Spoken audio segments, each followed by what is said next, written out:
الحمد لله الحمد لله الذي أنزل على عبده الكتاب ولم يجعل له عوجا والصلاة والسلام على من بعثه بالحق بشيرا ونذيرا نبي الرحمة نبي الملائكة صاحب الجبل الأحمر والسيف المشهر وعلى آله وأصحابه الذين هم رهبان الليل وفرسان النهار أما بعد فأعوذ بالله من الشيطان الرجيم بسم الله الرحمن الرحيم قل إن كنتم تحبون الله فاتبعوني يحببكم الله ويغفر لكم ذنوبكم والله غفور رحيم وقال تعالى ألف لام ميم ذلك الكتاب لا ريب فيه هدى للمتقين الذين يؤمنون بالغيب ويقيمون الصلاة ومما رزقناهم ينفقون والذين يؤمنون بما أنزل إليك وما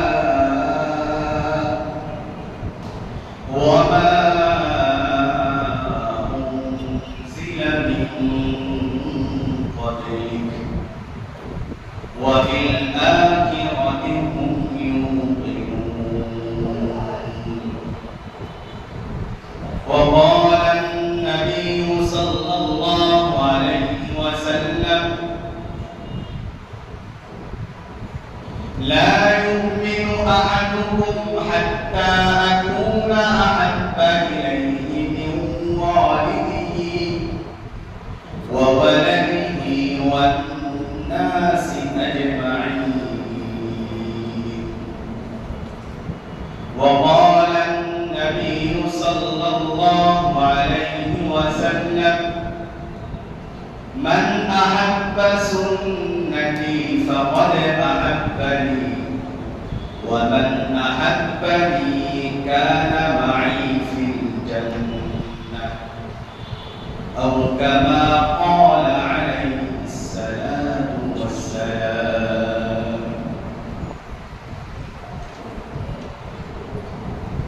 الحمد لله আল্লাহ পাকের দরবারে লাখো কোটি শুকরিয়া যে আল্লাহ পাক রব্বুল আলামিন আমাদেরকে আজকে জুমার দিন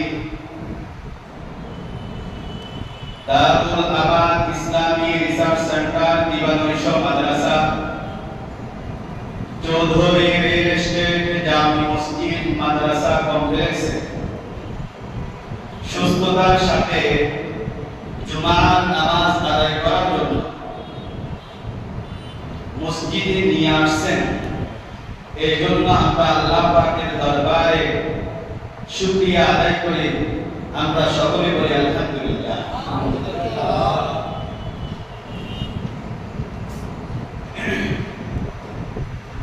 অনেকে সব সময় একটা কথা বলে যে হুজুর এত শুকরিয়া আদায় করে কি করব, এত শুকরিয়া আদায় করে কি করব? আরে ভাই, সর্বহালতে সব সময় আপনি আল্লাহ তাআলার যত বেশি শুকরিয়া আদায় করবেন, এই আদায় করাটা হলো আপনার নিজের জন্য না, আপনার নিজের জন্য না। আল্লাহ তাআলার কোনো অসুবিধা হবে না। সমস্ত পৃথিবীর মাখলুকাত যদি আল্লাহ তাআলার শুকরিয়া আদায় করা বন্ধ করে দেয়, আমল করা বন্ধ করে দেয়, আল্লাহ তাআলার বিন্দু পরিমাণ কোনো কি হবে না, ক্ষতি হবে না। ক্ষতি হবে কার? যে করে নাই তার। কারণ হলো আমরা আল্লাহ তাআলার গোলাম। আমরা কার গোলাম? আল্লাহ তাআলার গোলাম। আল্লাহ মালিক। দুনিয়ার হাইসিয়তে যদি আমরা খেয়াল করি, আপনি একজন ব্যক্তির অধীনে কাজ করেন, আপনি যদি কাজ না করেন তাহলে মালিক কি আপনাকে আপনার কাজের মূল্য পরিশোধ করবে? কখনো না। তো আল্লাহ তাআলার জন্য শুকরিয়া আদায় করা, আমরা যদি মৃত্যুর আগ পর্যন্ত আল্লাহ পাক রব্বুল আলামিনের নিয়ামতের শুকরিয়া আদায় করি, শুকরিয়া কি হবে না? শেষ হবে না। কারণ এই যে আমি নিঃশ্বাস নিচ্ছি প্রত্যেকটা সেকেন্ডে, শুধু এই নিঃশ্বাসের শুকরিয়া যদি মৃত্যুর আগ পর্যন্ত আমি করতেই থাকি, তারপরও আমার নিয়ামতের শুকরিয়া আদায় হবে না। আর নিয়ামতের শুকরিয়া আমি আপনি আদায় করলে কি লাভ?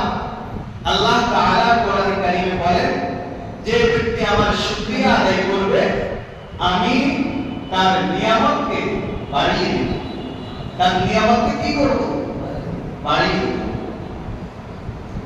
আমি আপনার যদি 1000 বছর ইবাদত করি, আমার এই ইবাদতের মাধ্যমে আমি জান্নাতে যাইতে পারবো না।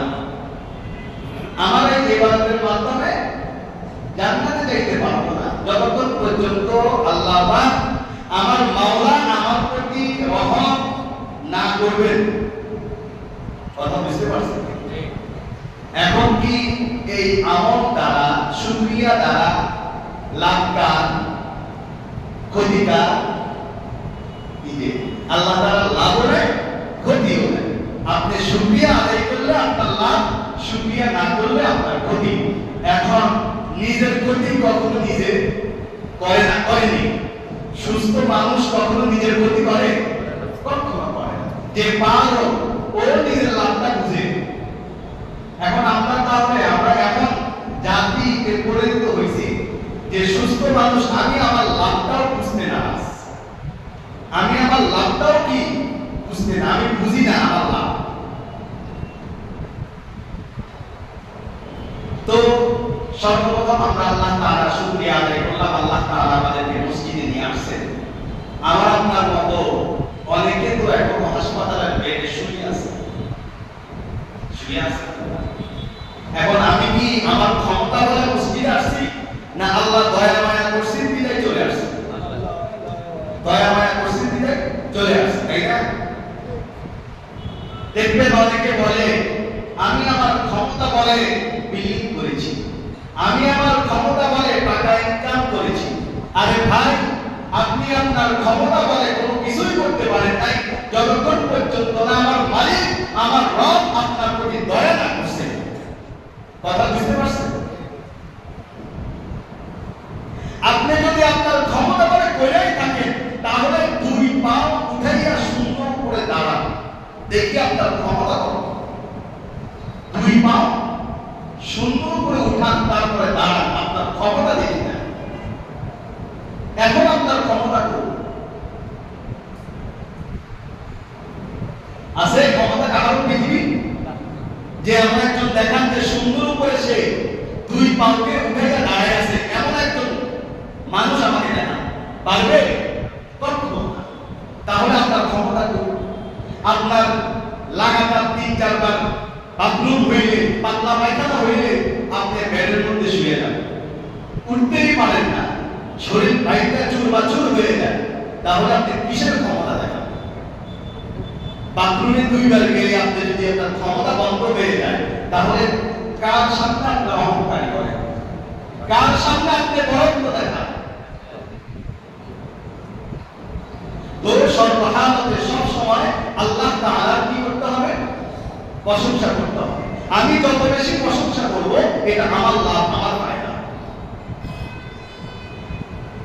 তো আজকে আমি যে বিষয় আলোচনা করব সেটা হলো মুত্তাকি, ঈমানওয়ালা, যার মধ্যে ঈমান আছে। অথবা আমরা মুত্তাকি ঈমানওয়ালা ব্যক্তি কিভাবে বুঝবো যে আমার মধ্যে ঈমান আছে আর আমি মুত্তাকি? এই বিষয়ে ইনশাআল্লাহ কোরআনে কারীমের দুটি আয়াত তিলাওয়াত করেছি। আল্লাহ রাসূলের অবতীর্ণ লক্ষ কোটি হাদিস থেকে দুটা হাদিস আপনাদের সামনে পেশ করেছি। এর আগে একটা কথা বলি, সেটা হলো আমাদের খতিব সাহেবের জন্য আমরা দোয়া করব। আমাদের খতিব সাহেব হুজুর অসুস্থ, মারাত্মক অসুস্থ। আল্লাহ তাআলা যেন ওনাকে সুস্থতার সাথে দীর্ঘ হায়াত দান করেন এবং আমাদের সামনে উপস্থিত করেন। দোয়া করব তো আমরা। তো প্রথমে আমি সূরা বাকারা প্রথম 1-2টা আয়াত তেলাওয়াত করেছি। আল্লাহ তাআলা কোরআনে কারীমে বলেন, একদম শুরু করতে আলিফ লাম মিম যালিকাল কিতাবু লা রাইবা ফীহি হুদাল লিল মুত্তাকিন। হুদাল লিল মুত্তাকিন, যে আলিফ লাম মিম যালিকাল কিতাব, এটা এমন একটা কিতাব, লা রাইবা ফীহি, তার মধ্যে কোনো কি নাই আছে?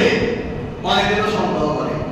তসলিমা নাসরিন মার্কা যারা আছে, নাস্তিক মার্কা যারা আছে, ওরা কি করে? ওই কোরআনে কারীমের মধ্যে ভুল আছে। আস্তাগফিরুল্লাহ।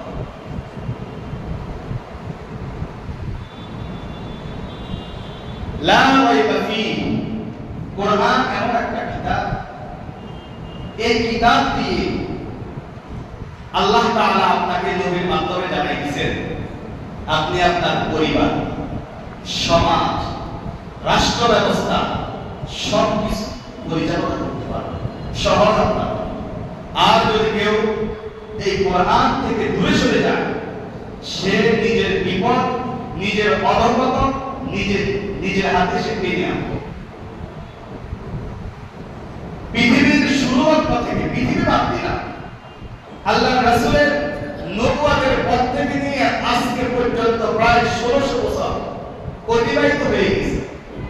এখনো পর্যন্ত কোরআনে কারীমের মধ্যে ভুল আছে, এই কথা ওই সময়ে নাস্তিক মুরতাদ কাফেররাও প্রমাণ করতে পারেনি। বরং তারা প্রমাণ করতে যাইয়া আল্লাহ রাসূলের সাথে চ্যালেঞ্জ গ্রহণ করছে।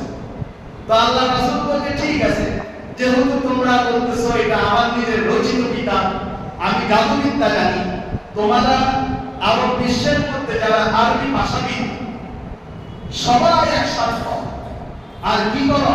কোরআনে কারীমের ছোট্ট একটা সূরার পরবর্তী আয়াতটা তোমরা বানাও, দেখি তোমাদের ক্ষমতা। ইন্না আ'তাইনাকাল কাউসার, ইন্না আ'তাইনাকাল কাউসার, এটা আমাদের মুক্তবের যে ছাত্র শুরুরত্ব থেকে সেও এটা কি পারে? মুখস্থ পারে। আল্লাহ রাসূল কাবাগরের মধ্যে এই আয়াত লাগাইলেন যে এরপরে আয়াত কি হবে, তোমরা কি করো? পারছে। বরং তারা সর্বশেষ তাদের সর্বোচ্চ চেষ্টা দিয়ে বলতেছে, এটা তো এমন একটা কিতাব যেটা মানব রচিত কিতাব না, এটা আমাদের দ্বারা কি না সম্ভব না। তাহলে ওই সময় ফালার বলি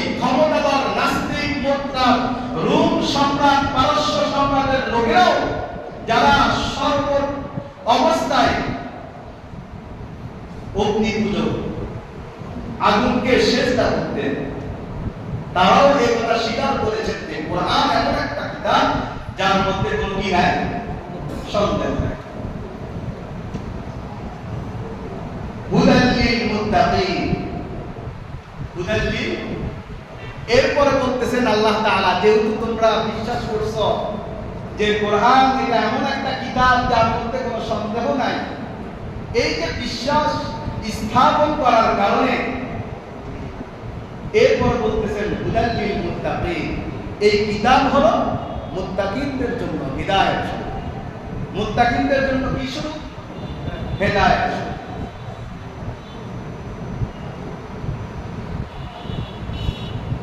এই যে আল্লাহ তাআলা মুত্তাকিনদের জন্য হিদায়াত স্বরূপ বললেন, এখন মুত্তাকি কারা? মুত্তাকি কারা? আল্লাহ তো বলে দিলেন মুত্তাকিনদের জন্য হিদায়াত। এখন আমি আপনি সবাই তো দাবি করব কি মুত্তাকি? কি আমরা সবাই মুত্তাকি না? অবশ্যই মুত্তাকি। কিন্তু আল্লাহ তাআলা সামনে মুত্তাকিনদের কিছু সিফাত, গুণ বর্ণনা করতেছেন।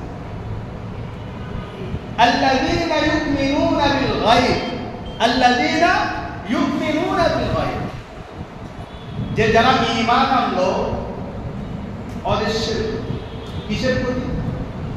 অর্থাৎ আমি যা কিছু দেখতেছি আর যা কিছু দেখতেছি না, সব কিছুর উপরে কি আমার বিশ্বাস।